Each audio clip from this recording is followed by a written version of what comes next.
Print and electronic media మిత్రులందరికీ నమస్కారం.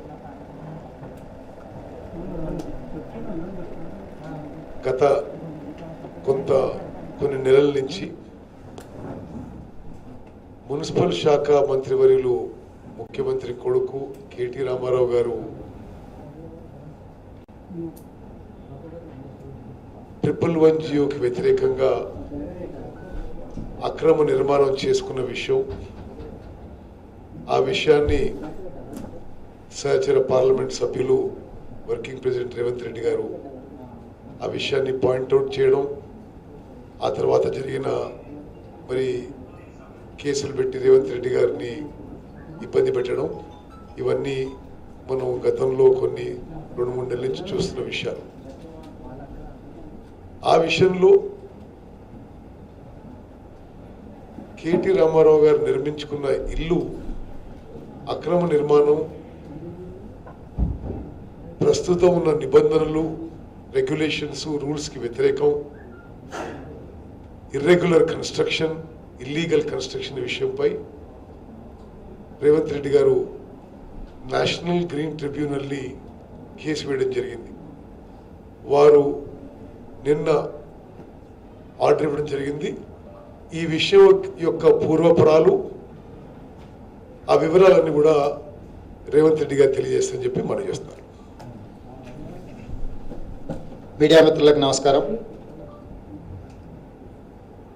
మార్చి 1 తారీఖు నాడు మీకు అందరికీ తెలుసు, క్షేత్రస్థాయి పర్యటనలకు తీసుకెళ్తామని చెప్పి మాజీ పార్లమెంట్ సభ్యులు విశ్వేశ్వరరెడ్డి గారు, నేను, మిగతా కాంగ్రెస్ పార్టీ నాయకులం అందరం కలిసి మిమ్మల్ని అందరినీ జన్వాడ ప్రాంతానికి తీసుకెళ్లడం జరిగింది.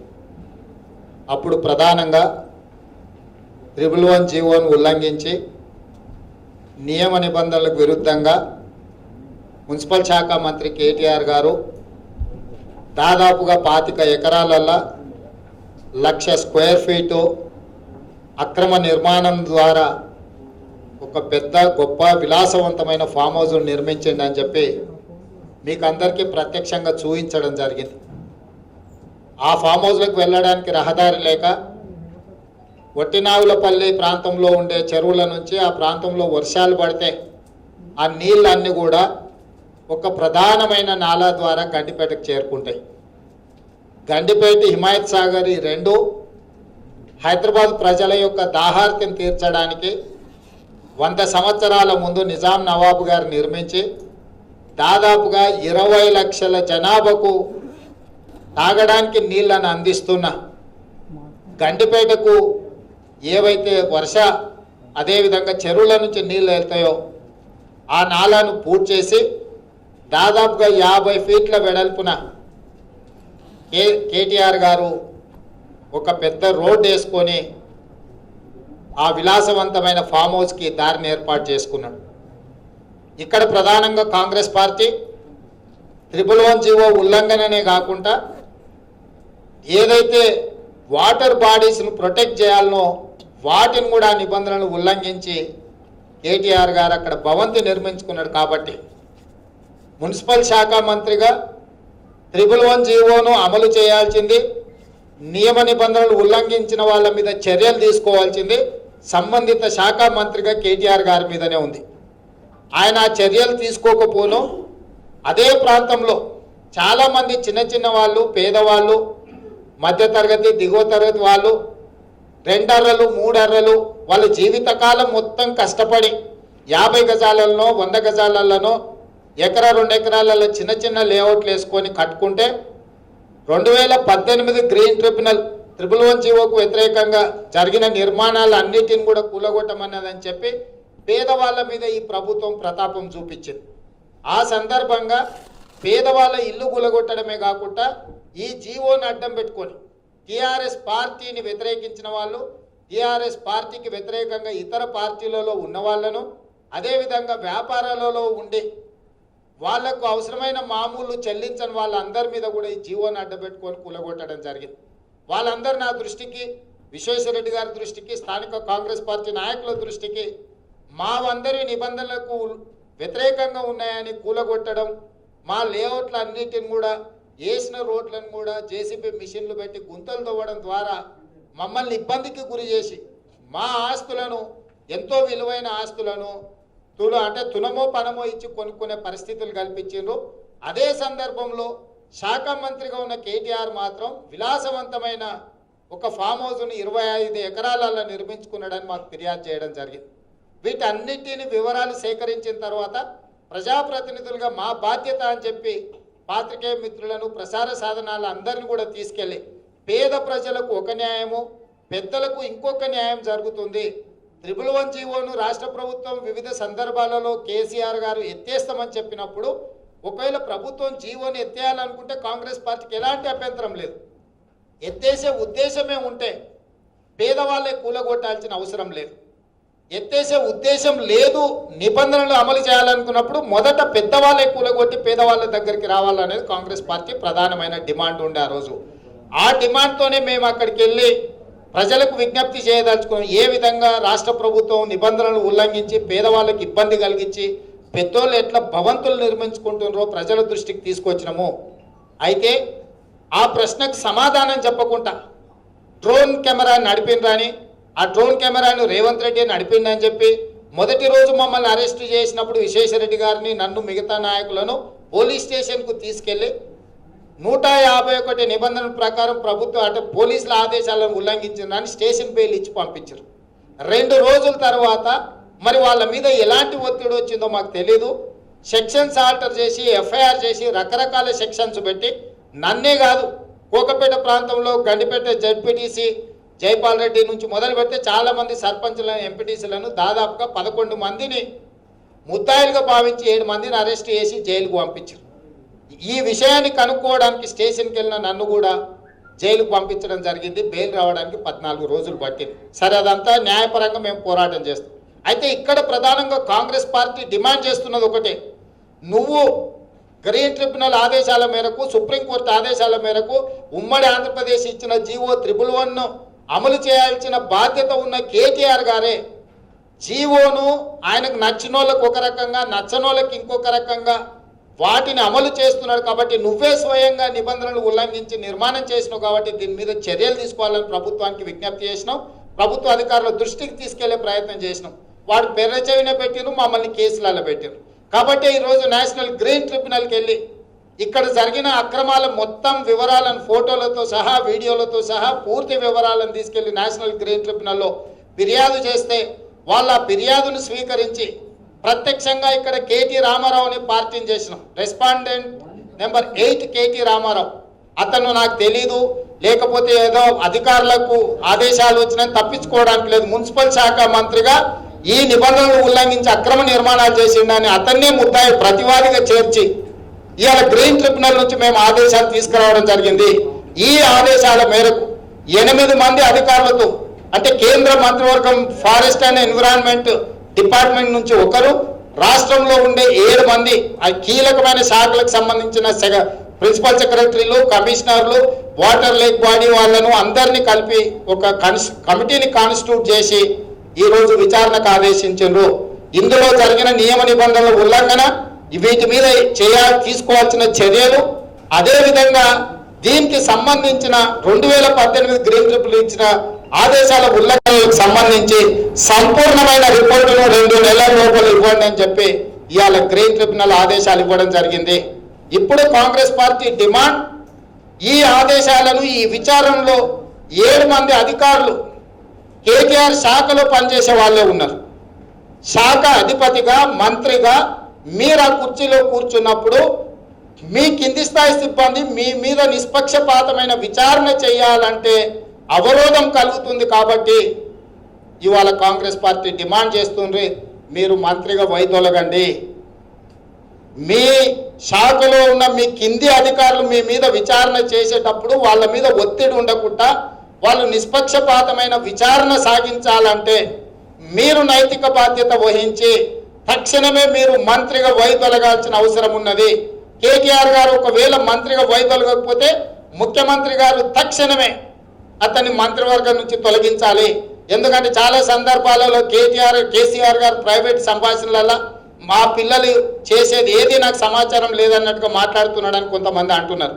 నిజంగానే మీ పుత్రరత్నం వెలుగబెడుతున్న రాజకార్యాలు మీకు తెలియకపోతే ఈరోజు గ్రీన్ ట్రిబ్యునల్ ఇచ్చిన ఆదేశాలతోనైనా మీకు కనువిప్పు కలగాలి.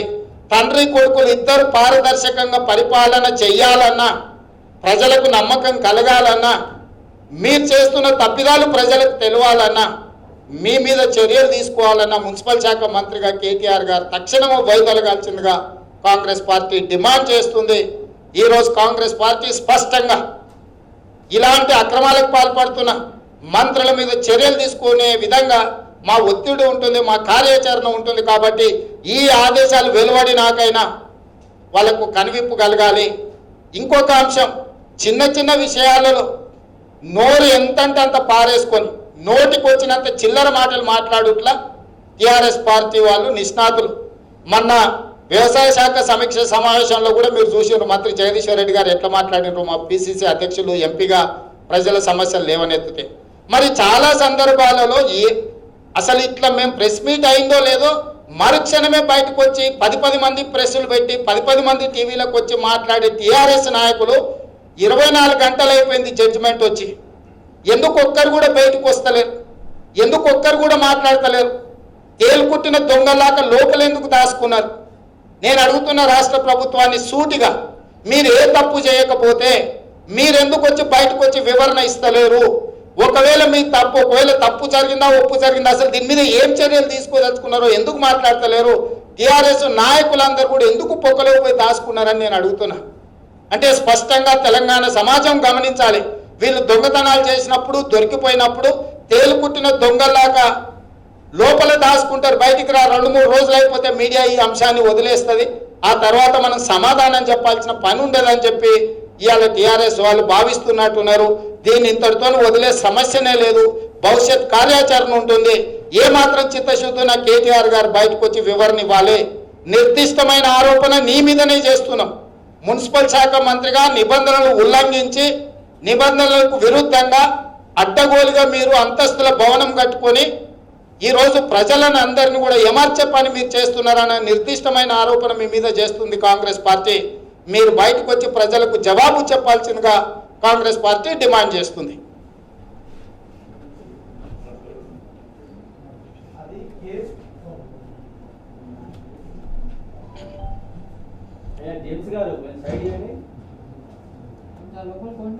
కుటుంబ ఛానళ్లకు, కుటుంబ న్యూస్ పేపర్లకు, ఇతర స్వాతంత్ర ఛానళ్లు, న్యూస్ పేపర్, మీడియా మిత్రులందరికీ నమస్కారం. 2 వారాలు రేవంత్ రెడ్డి గారు ఒక సిట్టింగ్ ఎంపీ జైల్లో గడిపిండ్రు. రేవంత్ రెడ్డి గారు చేసిన నేరమేంది? అటు దిక్కు ఏలు లేపి చూపెట్టిండ్రు. అంటే ఇక్కడ వాళ్లకు వ్యతిరేకంగా దిక్కు వేలు కూడా మీదికి లేపి చూడని చేయని పరిస్థితి ఉన్నది. ఆ రోజు నేను కూడా రేవంత్ రెడ్డి గారితో ఉంటుంది, ఎంతోమంది నాయకులు ఉంటుంది. పోలీస్ ఇంత ఘోరంగా ఎన్నో కొత్త సెక్షన్ పెట్టి అరెస్ట్ చేసే అవసరం లేకుండే. డ్రోన్లు అన్నారు. అంటే సాధారణంగా డ్రోన్లు పెడితే డీజీసీఏ అభ్యంతరం తెలపాలి. డీజీసీఏకి లేని అభ్యంతరము మన రాష్ట్ర ప్రభుత్వంకి ఉంది డ్రోన్ లేకపోతే. ఇవన్నీ కూడా వాళ్ళు ప్రొసీజర్ లేకుండా అరెస్ట్ చేయడం తప్పు. అవన్నీ పక్కకు పెట్టండి. చట్టం ఉంటే మా తోలుకట్ట ప్రజలకు, పేద ప్రజలకు ఏం చట్టం ఉంటుందో, మోయినాబాద్ ప్రజలకు ఏం చట్టం ఉంటుందో, శంకర్పల్లి ప్రజలకు ఏం చట్టం ఉంటుందో అదే చట్టము ఎవరైనా వాళ్ళకు కూడా అదే చట్టం ఉంటుంది. ముఖ్యమంత్రి కొడుకు కానీ టీఆర్ఎస్ వాళ్ళకి కానీ అదే చట్టం ఉంటుంది. ఇప్పటి వరకు నేను అనుకుంటా దాదాపు వందలాది పేద ప్రజల ఇండ్లు, ప్లాట్లు కూలగొట్టిండ్రు. మొన్న లాక్డౌన్ సందర్భంగా ఒక దిక్కేమో టీఆర్ఎస్ ఎమ్మెల్యేదంట, షకీల్ అహ్మద్ అనుకుంటా, ఎమ్మెల్యేది బిల్డింగ్ కడుతుండ్రు, 300 గజాల పక్కకు పేదోళ్ళ ఇండ్లు కూలగొడుతుండ్రు. ఇదెక్కడ న్యాయం? నిజంగానేనా? తెలంగాణ అందరికి వచ్చిందా, లేకుంటే తెలంగాణ ఓన్లీ ఆ కుటుంబంకి వచ్చిందా అని నేను ప్రశ్నిస్తున్నాను. ఇమీడియట్లీ ఇప్పుడు మేము అడిగేది ఏంటంటే, ఈ నోటీస్ వచ్చింది గ్రీన్ ట్రిబ్యునల్ది, అది స్వాతంత్రంగా వాళ్ళను, ఎందుకంటే ఇలా పార్టీ చేసింది జిహెచ్ఎంసి అండ్ తర్వాత వాటర్ వర్క్స్, హెచ్ఎండిఏ కలెక్టర్ గారు, వాళ్ళు ఇండిపెండెంట్గా ఉంటందుకు కష్టం. అందుకే చీఫ్ మినిస్టర్ గారు మీరు వాళ్ళను ఇండిపెండెంట్గా వాళ్ళని పెంచేయాలంటే కొన్ని రోజుల కన్నా మీ కుమారుణ్ణి అంటే మంత్రి పదవి నుంచి తీసేవారు, కానీ ఆ పోర్ట్ఫోలియో తప్పించుకొని వేరే పోర్ట్ఫోలియో ఉంటే అందరు మీ పేరు తగ్గుతుందని నేను అంటున్నాను. నమస్కారం. సరే, ఇప్పుడు విషయం యొక్క బ్యాక్గ్రౌండ్ వివరాలు రేవంత్ రెడ్డి గారు, విశ్వేశ్వర రెడ్డి గారు తెలియజేశారు. నేను చాలా క్లుప్తంగా కాంగ్రెస్ పార్టీ యొక్క డిమాండ్ మనం చేస్తున్నాను. తన శాఖలో ప్రస్తుతం ఉన్న నిబంధనలకు వ్యతిరేకంగా మంత్రి అక్రమ నిర్మాణాలు చేశాడు అనే ఆరోపణలపై నేషనల్ గ్రీన్ ట్రిబ్యునల్ ఒక ఎంక్వైరీ ఆర్డర్ చేసింది. తప్పనిసరిగా మరి కేటీ రామారావు గారు ఈ ఎంక్వైరీ మీ శాఖకు సంబంధించిన అధికారులే నిర్వహించాలని చెప్పి నేషనల్ గ్రీన్ ట్రిబ్యునల్ ఆర్డర్ ఇచ్చింది. కాబట్టి మీరు మంత్రిగా తప్పుకోవడమే ఇది నైతికంగా మరి అప్రోప్రియేట్ అనే విషయం మనవి చేస్తూ, మీరు ఈ శాఖ మంత్రి ఉంటూ ఈ శాఖ అధికారులు ఎంక్వైరీ చేయడం అసలు వీలుండదు. ఒక ఇంపార్షియల్ ఎంక్వైరీ వీలు కాదు. కాబట్టి మరి కేటీ రామారావు గారు మంత్రిగా తప్పుకోవాలని చెప్పి కాంగ్రెస్ పార్టీ డిమాండ్ చేస్తుంది. రెండో విషయం, సరే ఇది మీరు అందరికీ నాకు చాలా సందర్భాలు అడిగిన విషయం, 111 జియో విషయంలో ఒకటి అది చాలా సైంటిఫిక్గా ఇంప్లిమెంట్ చేయాల్సిన అవసరం ఉంది.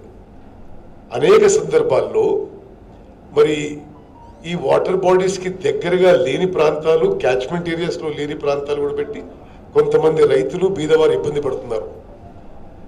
111 జియో ఉన్నంతకాలం యూనిఫామ్గా పెద్దోళ్ళు కానీ చిన్నోళ్ళు కానీ అమలు చేయాలి.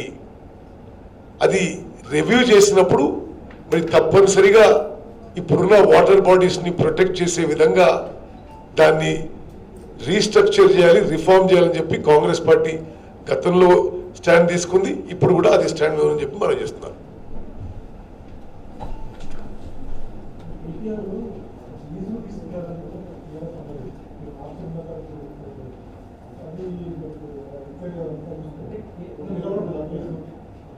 ఇక్కడ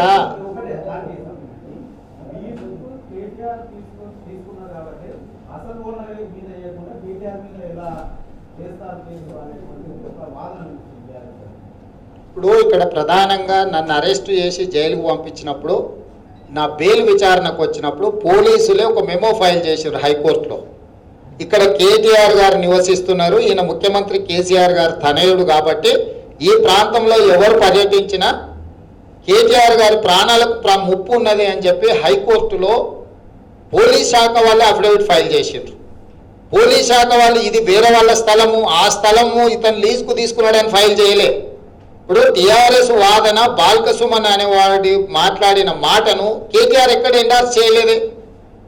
నేను ఇప్పుడు సూటిగా సవాల్ విసురుతున్నా, కేటీఆర్ గారు నిజంగానే అక్కడ భూమి లేదు, బాల్కసుమన్ ఒక మాట చెప్పిండు, కేటీఆర్ గారికి ఇక్కడ భూమి లేదు, అతనికి భూమి ఉన్న 645 సర్వే ఇక్కడ నుంచి చాలా దూరం ఉంటుంది, కొన్ని కిలోమీటర్ల దూరం ఉంటుంది అని చెప్పాడు. నేను ఈ వేదిక మీద నుంచి మా పిసిసి అధ్యక్షుడి గారి అనుమతితో అక్కడ కేటీఆర్ సతీమణి శైలిమ పేరు మీద భూమి ఉన్నది, 301, 302 సర్వే నెంబర్లల్లో డైరెక్ట్గా శైలిమ పేరు మీద భూమి ఉన్నది. నేను సవాల్ విసురుతున్న టీఆర్ఎస్ వాళ్లకు, భూమికి సంబంధించిన అన్ని డాక్యుమెంట్లు నేను రిలీజ్ చేస్తాను. అర్బనా వెంచర్స్ అని ఒక కంపెనీలో కేటీఆర్ మా ఇన్వెస్ట్మెంట్స్ ఉన్నాయని ఎలక్షన్ అఫిడవిట్లో డిక్లేర్ చేసిన కంపెనీ పేరు మీద భూమి ఉంది. కేటీఆర్ సతీమణి శైలిమ పేరు మీద అక్కడ భూమి ఉంది. వాటికి సంబంధించిన అన్ని పత్రాలు ఇస్తా నేను. ఇంకా దీంట్లో మీకు కన్ఫ్యూజన్ అక్కర్లేదు. నేను సవాల్ విసురుతున్న టీఆర్ఎస్ నాయకులకు, కేటీఆర్ లీజుకుంటున్నాడు, ఇంకొకటి అక్కడ మాకు భూమి లేదన్నాడు కదా, అక్కడ భూమి ఉన్నది. Shailima wife of Kalvakuntla Taraka Ramarao municipal minister పేరు మీద భూమి ఉన్నది. భూమికి సంబంధించిన భూ పత్రాలు నేను ఇస్తా. అర్బనా వెంచర్స్ అని కేటీఆర్ ఎలక్షన్ అఫిడవిట్లో ఏదైతే ప్రకటించిండో నా ఇన్వెస్ట్మెంట్స్ ఉన్నాయి అర్బనా వెంచర్స్ మీద భూమి ఉన్నది, వాటి భూమి వివరాలు కూడా నేను విడుదల చేస్తా. ఇవాళ ప్రజల్ని మభ్యపెట్టడానికి టీఆర్ఎస్ పార్టీ నాయకులు ప్రయత్నం చేస్తున్నారు. ఇక్కడ 3 ఆధారాలు చెప్తున్నా. ఒకటి, పోలీసులు నా బెయిల్ పిటిషన్ రిజెక్ట్ చేసినప్పుడు స్పష్టంగా కేటీఆర్ అక్కడ నివసిస్తున్నాడు, ఆయన ప్రాణాలకు ముప్పు ఉందని మెమో కోర్టుకు ఫైల్ చేశారు, నాకు కాదు. Point number 1. Point number 2, KTR election అఫిడవిట్లో అర్బనా వెంచర్స్లో నా ఇన్వెస్ట్మెంట్స్ ఉన్నాయని చెప్పి ఏదైతే ఆయన ఎలక్షన్ అఫిడవిట్లో డిక్లేర్ చేసిండో అదే అర్బనా వెంచర్స్ పేరు మీద అక్కడ భూమి ఉన్నది, దానికి సంబంధించిన పత్రాలు ఇస్తా. 3వది, శైలిమ వైఫ్ ఆఫ్ కల్వకుంట్ల తారక రామారావు పేరు మీద కూడా అక్కడ భూములు ఉన్నాయి. ఏది, ఈ ఫామ్ హౌస్ ఉన్న కాడనే భూములు ఉన్నాయి. ఈ భూములన్నీ నేను చూపిస్తా. ఈ రోజు వాళ్ళు లీజ్కు తీసుకున్నది ఎన్నికల అఫిడవిట్లో పెట్టిండ్రు అన్నారు కదా, ఎన్నికల అఫిడవిట్ అనేది పబ్లిక్ డాక్యుమెంట్.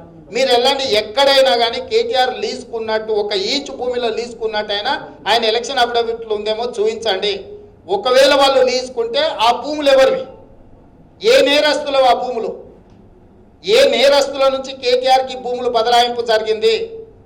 అంతర్జాతీయ నేరగాళ్ళు ఈడీలో, ఇన్కమ్ ట్యాక్స్లో, సిబిఐ కేసులలో ఉన్న నేరగాళ్ళ నుంచి వీళ్ళకి ఏం భూములు వచ్చినాయి, వీళ్ళు లీజ్ ఎవరు ఇచ్చినో ఆ లీజ్ వివరాలు బయట పెట్టమని ఉంది. మిగతా తతంగం అంతా నేను చెప్తా, వాళ్ళని చెప్పమని ఉంటే నేను చెప్తా కదా. ఇప్పుడు భూమే లేదన్నారు కదా, భూమి ఉన్నదని నేను చెప్తున్నా. కేటీఆర్ అక్కడ నివసిస్తున్నాడు నా ఆరోపణ కాదు, పోలీసులే కోర్టు ముందర మెమో ఫైల్ చేశారు, కేటీఆర్ ఇక్కడ నివసిస్తున్నాడు, ఈయన ముఖ్యమంత్రి గారు. కేటీఆర్ అంటే మనం ఇంకెవరన్నా మనం అనుకుంటాము, అనుమానం వస్తుందని.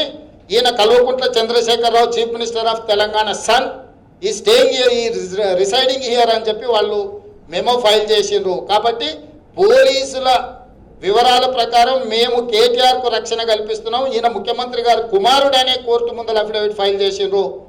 అదేవిధంగా అర్బనా వెంచర్స్ పేరు మీద ఉన్న భూములు, శైలిమ పేరు మీద ఉన్న భూముల డాక్యుమెంట్లు వాళ్ళని కాదని చెప్పమని ఉంటే నేను ఎంబడే విడుదల చేస్తా. నేను చెప్పేది ఫామ్ హౌస్లోనే ఉన్నాయి అంటున్నా. ఈ 25 ఎకరాలల్లో నేను చెప్పే భూములు ఉన్నాయని చెప్తున్నా.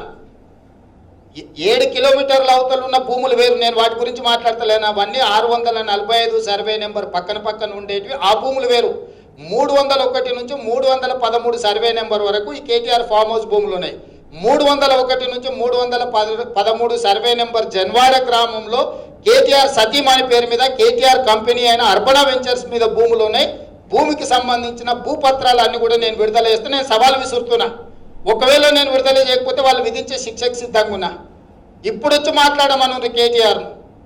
ఆ రోజు బాల్కసుమన్తో మాట్లాడించి పారిపోవడం కాదు, ఇప్పుడు కేటీఆర్ను బయటకు వచ్చి నిర్దిష్టమైన ఎన్జిటి ఆదేశాలు వచ్చిన క్రమంలో కేటీఆర్ను తెలంగాణ ప్రజలకు వివరించాల్సిన బాధ్యత ఉన్నది ఆయన మీద. మంత్రిగా ఆయన మీదనే విచారణకు వచ్చింది. ఏం వివరించుకుంటాడో ప్రజలకు వివరించమన్నారు. కాంగ్రెస్ పార్టీకి సమాధానం చెప్పాల్సిన అవసరం లేదు, ప్రజలకు జవాబు చెప్పాల్సిన బాధ్యత కేటీఆర్ మీద ఉంది.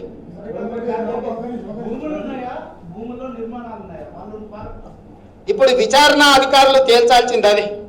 ఇవాళ పూర్తిగా వాళ్ళ మీద విచారణకు ఆదేశించారు. విచారణ అధికారులు వచ్చి ఎన్ని కాలువలు ఆక్రమించుకున్నారు, ఎంత ప్రాంతంలో నిర్మించిండ్రు, నిర్మాణం అనేది 111 వ్యతిరేకంగా ఉందా, అది కేటీఆర్ నిర్మించిండా లేకపోతే ఆయనకు లీజ్కి ఇచ్చిన వాళ్ళు నిర్మించిండ్రా, ఆ లీజ్కి ఇచ్చిన వాళ్ళు ఇంకేదైనా ఇతరత్ర నేరాల భాగస్వాములా ఏందనేది విచారణ అధికారులు తేల్చాలి. అందుకే నిష్పక్షపాతమైన విచారణ కోసం కేటీఆర్ మంత్రిగా వైదొలగాలని కాంగ్రెస్ పార్టీ డిమాండ్ చేస్తుంది.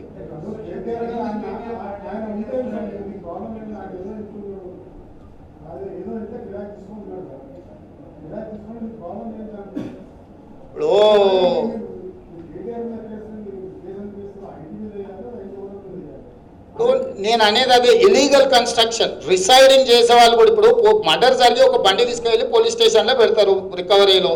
ఆ బండి తీసుకెళ్ళి పెళ్లి చూపులకు పోయినాక ఎస్ఐ మీద కేసు అవుతుందా కాదా? Theft property, illegal property, illegal కన్స్ట్రక్షన్లో నువ్వు ఉండడానికి లేదు. నువ్వు ఏదైనా ఒక ప్రభుత్వ ఆఫీసు నువ్వు రెంట్కు తీసుకోవాలనుకుంటే అది లీగల్ పర్మిషన్ ఉందా లేదా అని డాక్యుమెంట్ వెరిఫికేషన్ జరుగుద్ది. సో ఇక్కడ ఆయనను కేటీఆర్ను చెప్పమనుండ్రి, అది ఆయన సొంతమా, అద్దె భవనమా, దానికి అనుమతులు ఉన్నాయా, అనుమతులు లేకపోయినా కూలగొట్టకుండా ఉండడానికి వాళ్ళు ఫ్రీగా ఏమన్నా ఉండడానికి ఇచ్చిండ్రా ఈయనకు, ఇతరత్ర ఏమన్నా ఆర్థిక ప్రయోజనాల కోసం వాళ్ళు కేటీఆర్కు ఉండడానికి ఇచ్చిండ్రా? మీరు కేటీఆర్ను అడగాల్సినది ఏమీ అడగకుండా, వాళ్ళు ఏం మాట్లాడకపోయినా ప్రశ్నించకుండా కోర్టు ఆదేశాలు ఇచ్చినాక కూడా మమ్మల్ని ప్రశ్నించడం అనేది అంత సమంజసంగా లేదు. తప్పకుండా ఉంటుంది, మేము విశ్లేషించుకుంటాం. ఈరోజు శనివారం, సోమవారం తర్వాత మళ్ళీ మిగతా కాంగ్రెస్లో సీనియర్ నాయకులు అందరిని కూడా సంప్రదించి ఇది ఇక్కడ వదిలేసేది కాదు, అందరం కూర్చొని మాట్లాడుకొని భవిష్యత్ కార్యాచరణ మీకు చెప్తాం.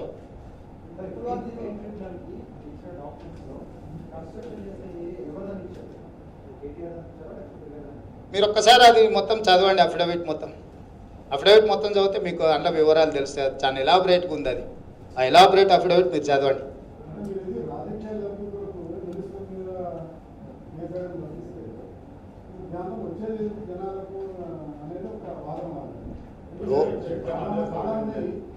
చట్టము పేదోళ్ళకు చట్టము పెద్దోళ్ళ చుట్టం కాదని మేము చెప్పదలుచుకున్నాం. 111 జీవో నిబంధనలకు వ్యతిరేకంగా ఉన్నాయి అని చెప్పి చాలా మంది పేదవాళ్ళే కొన్ని వందల కన్స్ట్రక్షన్స్ కూలగొట్టిండ్రు.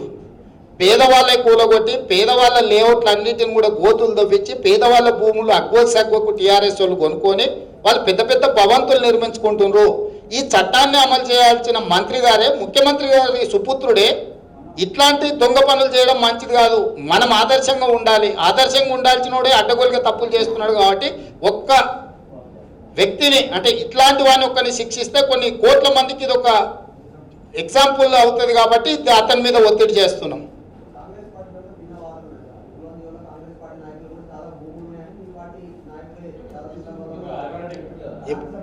ఇప్పుడు అన్ని విషయాల మీద చర్చించిన తర్వాతనే అందరు అభిప్రాయాలు చెప్పారు. మేము చెప్పేది ఒకటే, కాంగ్రెసా, టీఆర్ఎస్ఆ, టీడీపా, బీజేపీ, లేకపోతే మీడియా చైర్మన్లకు ఎవరికన్నా ఉన్నాయా అనేది చర్చ కాదు.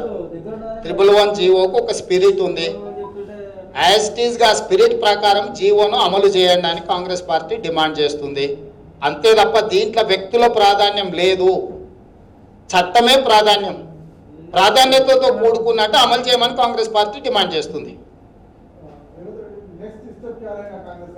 अभी सोच के अभी जो ऑर्डर ला लिए, अभी सरकार क्या बोलते हैं, सरकार एक कदम उठाने दो. सरकार अगर कदम उठाए तो बात अलग है. सरकार अगर कदम नहीं उठाए, हम क्या करने हैं, कैसे करने हैं, हम लोग पूरे पार्टी सीनियर लीडर सब बैठ के हम लोग आगे का कार्याचरण लेंगे. चलो, thank you. Subscribe to our channel by clicking the subscribe button. Click the bell button and enjoy the latest uploads from our channel.